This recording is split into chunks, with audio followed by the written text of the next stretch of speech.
Hi, my name is Candice Stanley, and I was going to do my presentation on health, nutrition, and safety. So, under health issues, we find nutrition, health, and safety.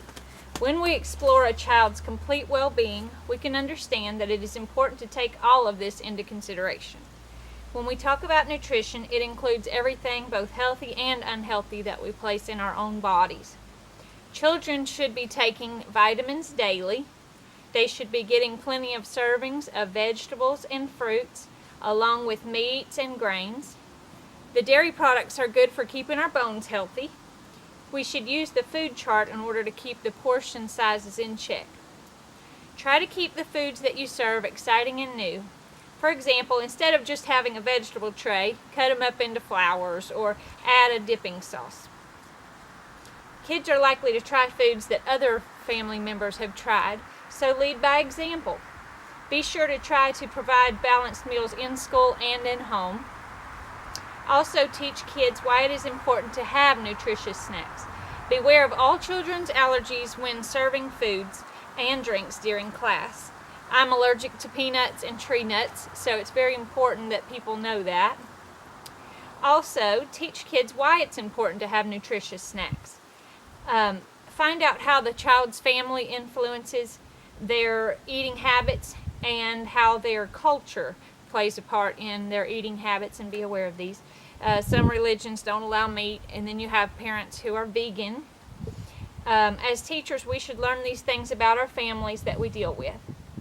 Water is a vital source of life. It is important that kids have lots of water throughout the day.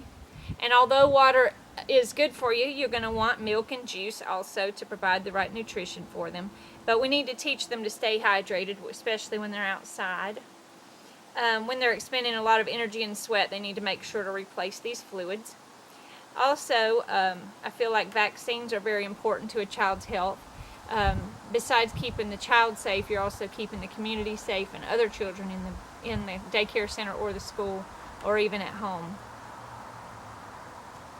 And I think that the benefits that you get from having vaccines outweigh the side effects that come with them at times. As we deal with safety, we know that our bodies cannot go without water or food. If we do not have the proper nutrition, we could have serious health issues. In dealing with safety, we can assume that without proper nutrition, our bones are not strong.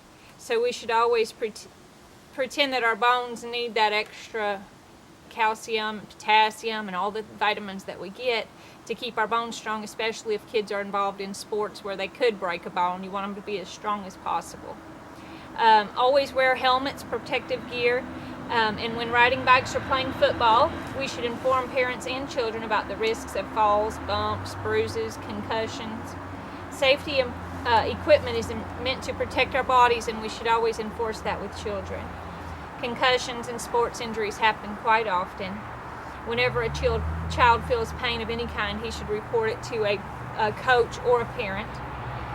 Teachers should be aware of any allergies or prior injuries, allergies to medicines and all before they do play sports.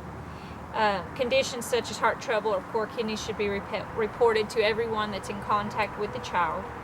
And there should be a plan in place in case something were to happen. They get stung by a bee or they have heart palpitations. They need to know what to do. And about fire safety, they can learn about the child needs to know where the evacuation plans are, the fire extinguishers if they're old enough to operate those. Everything that presents a danger to the child should be addressed in the home. We want to make sure that we keep all of our medicines out of the reach of the children. And also, when it comes to playground equipment, although they're usually safe, some of them are not. Some of the slides are too high, some of the swings aren't set right, so we need to make sure we have proper bedding underneath all of the swings that are deep enough that if the child does fall, there's a cushion. Teachers and parents should always be present in the classroom, on the playground, on a field trip to make sure that the children know that they're being watched, because usually they're not going to do something if you're watching them that they would normally do when they know you're not around. Always teach children that when they're in the traffic areas, they need to watch for the walk sign and always be accompanied by an adult. If possible, try to print out activities,